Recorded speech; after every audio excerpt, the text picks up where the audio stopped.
Very good evening everyone. रात्रीचे 11:15 झाले आहेत आता. आणि मला एक गोष्ट, मी अभ्यास करत होती आणि मला एक गोष्ट आठवली की मी जेव्हा लहान होते ना, तेव्हा माझे केस असे स्ट्रेट नाही राहायचे. माझं केसांचं स्ट्रक्चर आहे ना, तुम्हाला समजतच नाही कसं आहे. कधी ते जेव्हा मी केस धुते ना, तेव्हा एकदम स्ट्रेट असतात आणि जेव्हा थोडे असे वाढत येतात ना, म्हणजे 50-70% असं जेव्हा वाढत येतात केस, तसे सॉफ्ट कर्ल कसे असतात ना, तसे छोटे छोटे कर्ल्स येतात. आणि मग जेव्हा विंचरल्यावर आणि थोडंसं बांधून ठेवल्यावर वगैरे मग ते स्ट्रेट होतात. असा आहे स्ट्रक्चर माझ्या केसांचा. आणि मोस्ट ऑफ द टाईम ना ते वेव्ही असतात ना, थोडेसे कर्ली असतात. म्हणजे असं एकदम कर्ली नाही, एकदम जे प्रॉपर कर्ल असतात तसे नाही, थोडेसे स्ट्रेट, थोडेसे कर्ल असे असतात.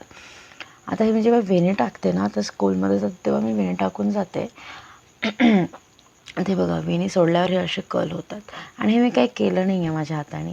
हे म्हणजे मशीनचा वगैरे वापर करून माझ्याकडे कर्लर आहे, बट मी नाही केलं. कारण मला ना ऑब्सेशन नेहमी स्ट्रेट हेअरचा होता स्कूल टाईममध्ये पण. आणि जेव्हा स्कूल टाईममध्ये पण कधी जेव्हा माझे केस असे राहायचे ना, मला वाटायचं की असे काय माझे केस, मला ना कमीपणा वाटायचं या गोष्टीचं की माझे केस स्ट्रेट नाही आहे, या गोष्टीचा कमीपणा वाटायचा. पण आता जेव्हा मी शाळेत जाते ना, तेव्हा मुलं विचारतात की टीचर आपने ये, स्पेशली गर्ल्स विचारतात, टीचर आपने ये कर्लर से किया है क्या, कर्ल किया है क्या.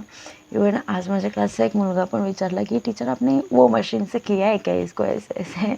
मी म्हटलं नाही, मेरे बाल ही वैसे है.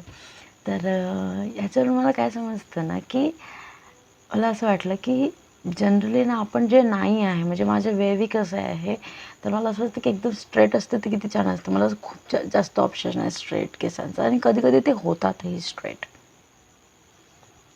कधी कधी ते राहतातही स्ट्रेट. त्याच्यामुळे ना आता जेव्हा मला वाटतं ना की मुलं नाही, या माझे केस असे आहे, म्हणजे खालून असे आहे ना, म्हणजे असं कर्ल आहे एकदम, नाही ह्या गोष्टीची चर्चा करतात बरं की टीचर के बाल नाही, नीचे से कैसे मस्त आहे ना, ऐसे ऐसे हो जाते.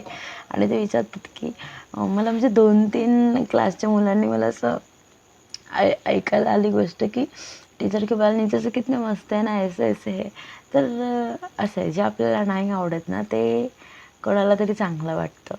आणि कोणीतरी म्हणजे कोणीतरी करत असेल कदाचित असं मशीननी कर्ल, आणि पण मला ते बिलकुल प्रॉपर कर्ल झाले आहे, प्रॉपर आहे बघा.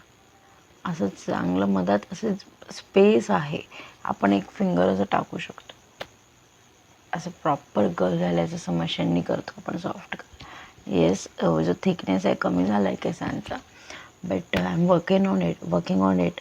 आणि I am trying to get back my earlier hair. आणि माझं हेअरफॉल नाही केसांचा खूप आधीपासून सुरू झाला आहे. जेव्हा मला आठवते 6वी-7वीत वगैरे असेल ना, तेव्हापासून. आणि तेव्हाचं थोडा होतं, मी बऱ्याच गोष्टीचं भरपूर स्ट्रेस घेत होती, जे मला समजत नव्हतं की मी स्ट्रेस घेत आहे. But I was going through stress. ठीक आहे, कदाचित तेव्हा मला जर प्रॉपर गायडन्स मिळालं असतं, किंवा प्रॉपर मी कोणासोबत बोलू शकली असते, किंवा प्रॉपर ज्या आता गोष्टी मला माहीत आहेत तेव्हा माहीत असत्या, तर कदाचित मी स्ट्रेस नसता घेतला तेव्हा. बट आणि तेव्हा मला माहिती नव्हतं की तेव्हा स्ट्रेस वगैरे आहे म्हणून. हे सगळं आता जेव्हा समजतं ना, तेव्हा वाटतं की ते स्ट्रेस आहे. आणि तेव्हापासूनच माझ्या केसांचा हेअरफॉल कमी झाला आहे. बाकी I am enjoying my curly hair now. आता मला अजिबात वाटत नाही की माझे केस स्ट्रेट असावे. जसे माझे नॅचरल केस आहे ना, I am trying to carry the natural hair everywhere. जसे माझे नॅचरल आहेत तसेच मी सगळीकडे कॅरी करू. खूप स्पेशल ओकेजन असेल तरच मी त्याला आणखीन कर्ल किंवा अजून जास्त स्ट्रेट करेल. पण मोस्ट ऑफ द टाईम मी असं ठरवलं आहे की आता मी जास्त काही हीट वगैरे वापरणार नाही माझ्या केसांवरती. आणि बऱ्यापैकी ते स्प्लिट एंड्स वगैरे खूप कमी झाले. माझे केस आधी लांब होते ना, खूप लांब होते कमरेपर्यंत, तर मी कापले मधात, म्हणजे एवढे केस केले. म्हणजे मला आठवत नाही की मी एवढे केस माझे कधी होते. 5वीत असेल माझे केस एवढे, 5वी 4थी-5वीमध्ये. तेव्हा नंतर मी नेहमी केस वाढवले आहे म्हणजे. आणि नेहमी केसांची माझी लेंथ लॉंगच होती. आणि 5वीपासून आता म्हणजे कमीत कमी 10-15 वर्षानंतर मी एवढे केस केले 10-15 वर्षामध्ये पहिल्यांदा.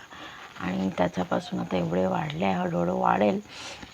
लेंथ आहे माझ्या केसांना तशी, बट थिकनेस नाही आहे. तेव्हापासूनच हेअरफॉल झाला. आधी खूप जाड होते केस, पण तेव्हा खूप जास्त वेवी होते केस, कारण प्रॉपर मॅनेज होत नव्हते केस, कारण आय डोंट नो व्हॉट. आणि जसे जसे मोठे होताना ते म्हणजे प्रॉपर आधी खूप जास्त गुंत व्हायचं केसांचं, आणि आता खूप कमी गुंत होतो केसांचं, खूप कमी. So they are coming at there, म्हणजे ते आता असे होत आहे जसे मला पाहिजे. So I love my hair.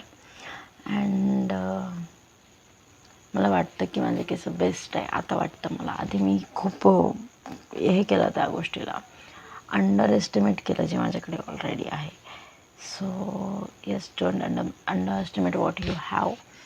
जे आहे ना तुमच्याकडे ते कोणाकडे तरी नाही आहे ह्याचा विचार करा. खूप साधी गोष्ट आहे जसं पाहायला गेलं तर, पण आपल्याला मुलींना स्पेशली असतं दिसण्यावरून, आपल्या रंगावरून, आपल्या केसांच्या पॅटर्नवरून, किंवा आपल्या बॉडीवरून. आपल्या वजन कमी असेल तरीही, वजन जास्त असेल तरीही, भरपूर सारे आपण काय म्हणतात कॉम्प्लेक्सेस असतात, इन्फेरिटी कॉम्प्लेक्स असतात आपल्यामध्ये. तर येस, ते जे काही आहे त्याच्यावर काम करता येत असेल ते काम करा.